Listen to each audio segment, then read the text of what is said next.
मैं वैशाली अग्रवाल फैक्टू कंसल्टेंसी में आप सभी का बहुत बहुत स्वागत करती हूँ। अभी तक हम जो देख रहे थे वो था ऑन साइट इमरजेंसी प्लानिंग। अब हम बात करेंगे ऑफ साइट इमरजेंसी प्लानिंग की।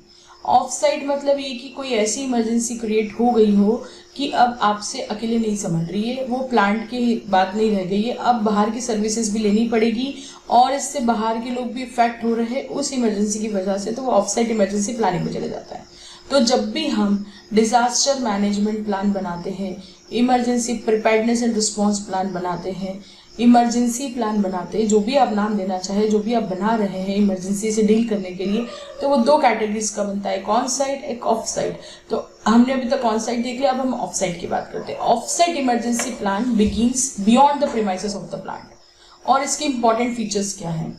ऑफ साइट इमरजेंसी प्लान जो है लोकल एडमिनिस्ट्रेशन के कंट्रोल में रहता है, फिर आपका कंट्रोल वहां नहीं रह जाता है, लोकल एडमिनिस्ट्रेशन आके कंट्रोल करेगा, जैसे कि डीसी डिस्ट्रिक्ट कलेक्टर हो गए। Plant authorities need to extend their cooperation to the local administration, और हमें उन अथॉरिटीज को कॉपरेट करने का रोल रहेगा। फिर plant authority should make available their on site emergency plan so that the nature of risk and hazards involved in the plant will be known to all the concern people. Plant की authority को जो भी आएगी, बाहर के लोग, उनको ही बताना पड़ेगा, अपना ऑन साइट इमरजेंसी प्लान उनको देना पड़ेगा, ताकि वो ये देख पाए कि आपके यहाँ क्या रिस्क है, क्या हजार्ड इन्वॉल्व है और क्या है, ताकि हम उससे डील कर सके। क्योंकि बाहर के लोगों को ये थोड़ी पता होगा यहाँ पे क्या है। आपकी साइड के हजार्ड्स आपको ज़्यादा अच्छे से पता होंगे, बाहर के लोगों को इतने अच्छे से नहीं पता होंगे। इसीलिए हमें अपने प्लान को अप्रूव भी करवाना पड़ता है और हमें देना भी पड़ता है गवर्नमेंट ऑफिशियल्स को। जब हम प्लान बनाते हैं तो हमें वहाँ से अप्रूवल भी लेना पड़ता है, उन्हें कॉपी सबमिट करनी पड़ती है। फिर हम बात करते हैं ऑफ साइट डीएम प्लान में। ये देखिए वही आ गया, copies of emergency plan should be with the government authorities, जैसे कि एडमिनिस्ट्रेटर हो गए, फायर स्टेशन ऑफिसर हो गए, फैक्ट्री इंस्पेक्टर हो गए, एनवायरमेंटल अथॉरिटीज हो गई। देखिए फैक्ट्री इंस्पेक्टर वगैरह के पास तो हमें वैसे भी अपनी इमरजेंसी प्लान की कॉपीज अप्रूवल के लिए देनी पड़ती है, अप्रूव करवाना ही पड़ता है और एक कॉपी में सबमिट करनी भी पड़ती है। तो यहाँ पे कुछ और एक्स्ट्रा अथॉरिटीज के नाम लिखे जिनको आप शेयर कर सकते हैं। The people living in the immediate vicinity of the plant should be made fully aware of the plant activities and the possible risk associated with the processes। ये जो है ये बोल रहा है ये वाला पॉइंट कि आपके प्लांट के जस्ट आसपास जो लोग रहते हैं उन्हें पूरी तरह से प्लांट की गतिविधियां पता हो, उनके रिस्क पता हो, उनकी प्रोसेसेस पता हो। हालांकि प्रैक्टिकली मैंने ये देखा नहीं है, ज़्यादातर बस एक कम्युनिकेशन कर दिया जाता है, एक नोटिस जैसा लगा दिया जाता है ताकि लोग देख ले। बाकी ऐसे कोई पब्लिक के लिए, जनरल पब्लिक के लिए बहुत ज़्यादा अवेयरनेस सेशंस किए गए वैसा मैंने अभी तक तो नहीं देखा है।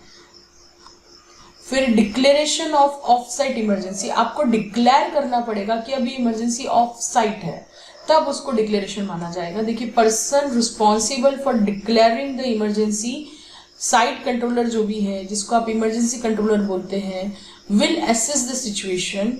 वो एसेस करेगा, पहले सिचुएशन को समझेगा और उसे लग रहा है कि ये इफेक्ट कर सकता है इंडस्ट्री के बाहर के लोगों को भी, तो वो इसको ऑफसेट डिक्लेयर कर देगा और वो फिर डिस्ट्रिक्ट अथॉरिटीज़ के कंसर्न में उनमें आएगा, उनको ये बताएगा और फिर जो है इमरजेंसी सिचुएशन का टेक ओवर उनको दे देगा।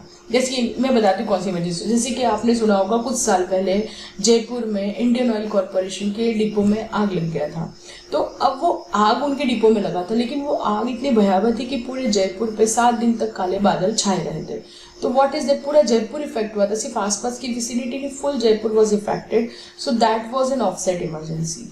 तो इंडस्ट्रीज में इस तरह के केमिकल्स, इस तरह का ऑयल्स वगैरह ऐसी चीज़ें रहती है जिसमें अगर कुछ हो जाए इमरजेंसी तो वो पूरी बाहर की विसिनिटी को इफेक्ट करती है। The best example is Bhopal gas tragedy.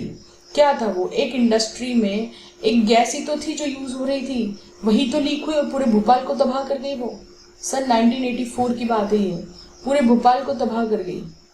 तो यही चीज़ें, तो वो सब ऑफ साइट इमरजेंसी प्लान की बात है।